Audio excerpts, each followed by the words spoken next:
"Take a seat," he said, when he had finished this performance. "What can I do for you?" Roland had always imagined that editors in their private offices were less easily approached, and, when approached, more brusque. The fact was that Mr. Petheram, whose optimism nothing could quench, had mistaken him for a prospective advertiser. "I want to buy the paper," said Roland. He was aware that this was an abrupt way of approaching the subject, but, after all, he did want to buy the paper, so why not say so? Mr. Petheram fizzed in his chair. He glowed with excitement.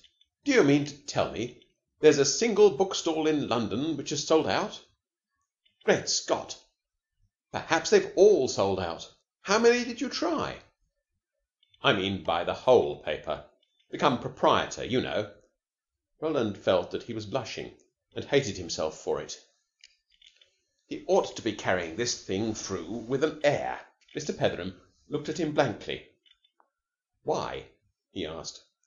"Oh, I don't know," said Roland. He felt the interview was going all wrong. It lacked a stateliness which this kind of interview should have had. "Honestly," said Mr. Petheram, "you aren't pulling my leg?" Roland nodded. Mr. Petheram appeared to struggle with his conscience, and finally worsted by it, for his next remarks were limpidly honest. "Don't you be an ass," he said. "You don't know what you're letting yourself in for. Did you see that blighter who went out just now? Do you know who he is? That's the fellow we've got to pay £5 a week to for life. Why? We can't get rid of him. When the paper started, the proprietors, not the present ones, thought it would give the thing a boom if they had a football competition with a first prize of £5 a week for life. Well, that's the man who won it. He's been handed down as a legacy from proprietor to proprietor, till now we've got him. Ages ago they tried to get him to compromise for a lump sum down, but he wouldn't.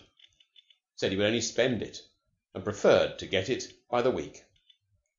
Well, by the time we've paid that vampire, there isn't much left out of our profits. That's why we are at the present moment a little understaffed." A frown clouded Mr. Petheram's brow. Roland wondered if he was thinking of Bessie March. "I know all about that," he said. "And you still want to buy the thing?" "Yes." "But what on earth for? Mind you, I ought not to be crabbing my own paper like this, but you seem a good chap, and I don't want to see you landed. Why are you doing it?" "No, just for fun." "Ah, now you're talking. If you can afford expensive amusements, go ahead." He put his feet on the table and lit a short pipe. His gloomy views on the subject of squibs gave way to a wave of optimism. "You know," he said, "there's really a lot of life in the old rag yet, if it were properly run. What has hampered us has been lack of capital. We haven't been able to advertise. I'm bursting with ideas for booming the paper, only naturally you can't do it for nothing.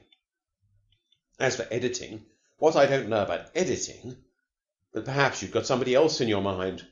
"No, no," said Roland, who would not have known an editor from an office boy. The thought of interviewing prospective editors appalled him. "Very well, then," resumed Mr. Petheram, reassured, kicking over a heap of papers to give more room for his feet. "Take it that I continue as editor. We can discuss terms later. Under the present regime, I have been doing all the work in exchange for a happy home.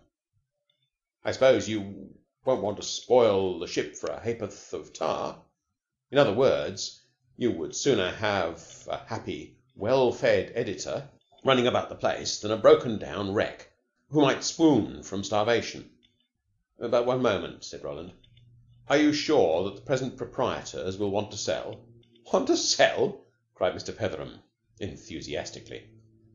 Why, if they know you want to buy, you've as much chance of getting away from them without the paper as well, I can't think of anything that has such a poor chance of anything. If you aren't quick on your feet, they'll cry on your shoulder. Come along, we'll round them up now." He struggled into his coat and gave his hair an impatient brush with a notebook. "There's just one other thing," said Roland. "I've been a regular reader of Squibs for some time, and I particularly admire the way in which the woman's page You mean you want to re-engage the editress? Rather. You couldn't do better. I was going to suggest it myself. Now, come along quick, before you change your mind or wake up." Within a very few days of becoming sole proprietor of Squibs, Roland had begun to feel much as a man might who, a novice at the art of steering cars, should find himself at the wheel of a runaway motor. Young Mr. Petheram had spoken nothing less than the truth when he had said that he was full of ideas for booming the paper. The infusion of capital into the business acted on him like a powerful stimulant. He exuded ideas at every pore. Roland's first notion had been to engage a staff of contributors. He was under the impression that contributors were the lifeblood of a weekly journal. Mr. Petheram corrected this view. He consented to the purchase of a lurid serial story, but that was the last concession he made. Nobody could accuse Mr. Petheram of lack of energy. He was willing, even anxious, to write the whole paper himself, with the exception of the woman's page, now brightly conducted once more by Miss March. What he wanted Roland to concentrate himself upon was the supplying of capital for ingenious advertising schemes. "How would it be," he asked one morning he always began his remarks with "How would it be?" "if we paid a man to walk down Piccadilly in white skin tights with the word Squibs painted in red letters across his chest?" Roland thought it would certainly not be. "Good sound advertising stunt," urged Mr. Petheram. "You don't like it? All right, you're the boss. Well, how would it be to have a squad of men dressed as Zulus with white shields bearing the legend Squibs? See what I mean? Have them sprinting along the Strand shouting, 'Wah, wah, wah! Buy it, buy it!' It would make people talk." Roland emerged from these interviews with his skin crawling with modest apprehension. His was a retiring nature, and the thought of Zulus sprinting down the Strand shouting, "Wah, wah, wah! Buy it, buy it!" with reference to his personal property appalled him. He was beginning now heartily to regret having bought the paper, as he generally regretted every definite step which he took.